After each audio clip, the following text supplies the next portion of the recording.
wherever I go, people ask me all the time, what is the secret to success? The long version is that I actually always had 5 rules. And everything that I did, I always used those 5 rules, and those 5 rules helped me to become successful in various different areas. And I believe that those rules can be applied to almost anyone and everyone. You don't need to be a bodybuilding champion, you don't need to want to be a governor of California or to be an action hero or anything like that. If you want to excel in whatever you do, those rules are for you. It's that simple. Now I have to tell you right off the top, there are many roads to happiness, but I think that we all here like to be successful and we are driven. So that's why those rules apply to you. So my first rule is find your vision and follow it. You see, I think it's the most important thing that we have a very clear vision of where we go, a goal, where do we go? Because you can have the best ship in the world, you can have the best cruise liner, but if the captain does not know where to go, that ship will drift around the world and out there at sea and will never end up anywhere. And this is exactly the way it is in real life.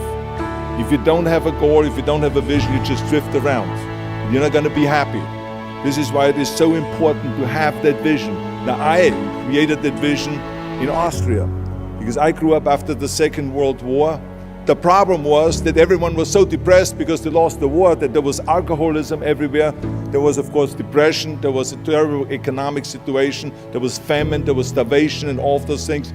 And also it was kind of a little place and narrow. I felt I wanted to get out of there. I wanted to escape.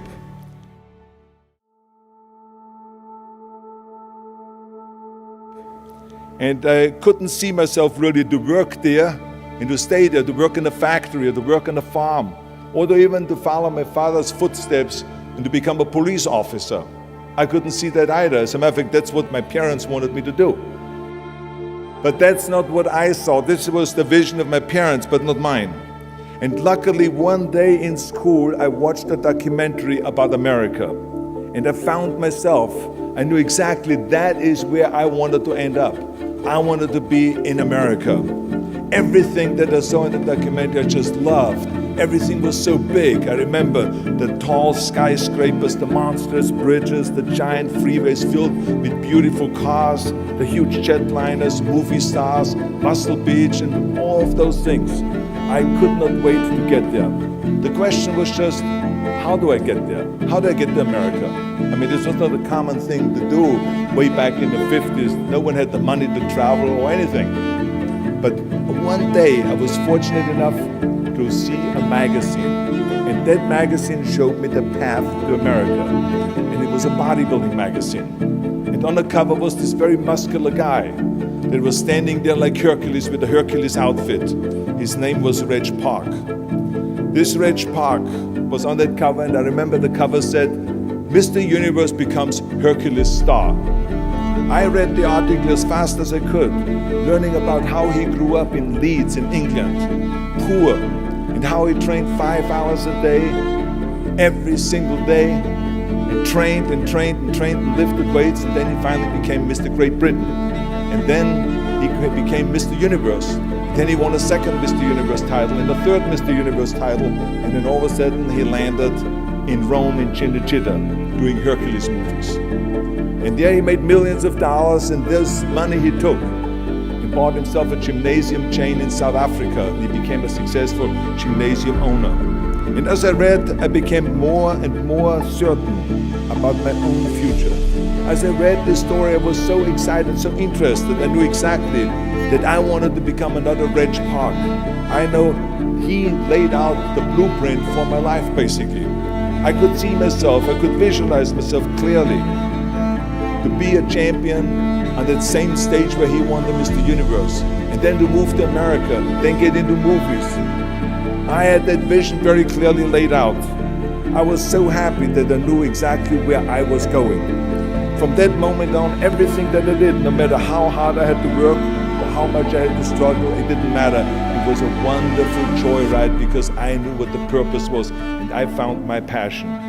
The simple truth is, if you don't have a vision, if you don't have a goal, if you don't see your future laid out in front of you, you're just floating around without a purpose.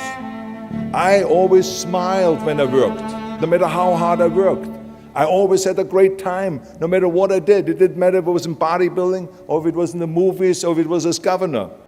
I remember in the pumping iron days, people ask me in the gym all the time, why are you smiling all the time? Why are you so happy? You have to lift 50 tons of weights. You have to train 5 hours a day. I mean, I look at the other bodybuilders' faces and lifters' faces, and they look kind of depressing. They look sour. They're miserable that they have to lift weights. You don't look miserable, you look happy. And I tell them always, I say, I smile because I know exactly that every rep that I do, that every set that I do, every weight that I lift, I get one step closer to turning that vision of mine into reality and becoming that Mr. Universe. I could not wait to lift another 500 pounds in the squats. I could not wait to do another 1,000 sit-ups. I could not wait to do bench press, more bench press and more curls until I couldn't move my arms anymore. Because I knew that every rep got me closer to standing on that stage as a champion. As a matter of fact, when I lifted weights, I didn't really feel like I was lifting weights. I felt like I was lifting a trophy over my head each time I lifted. This vision didn't just help me in bodybuilding, it helped me with everything, like I said. I remember in the movie business, there was many times stunts that I had to do where I got hurt, where I was in pain, in agony, and had to do it over and over again. I remember one incident specifically on Conan the Barbarian. There I was, crawling on all four, on rocks, over rocks and gravel, holding my sword right in front of me. And as I was crawling, the camera followed me. And it was around 30 feet that I crawled on those rocks and this gravel. And eventually, after 10 takes, my elbows, my knees started bleeding and hurting. And the director came to me sheepishly and said to me, he says, do you mind if we do another take? I need a close-up of you. And I said to him, no, I don't mind at all. I said, go and do as many takes as you want. He says, no, I don't want to do that because I know you're in pain, you're bleeding. I said, no, I don't feel any pain. I said, the only thing I see is the finished scene. This is why I did not feel that pain. I did not care if I was bleeding on my knees because I know that pain is temporary, but the film is permanent. And I explained that to the director, so this is why I try to tell you, always discover your vision, and the rest will follow.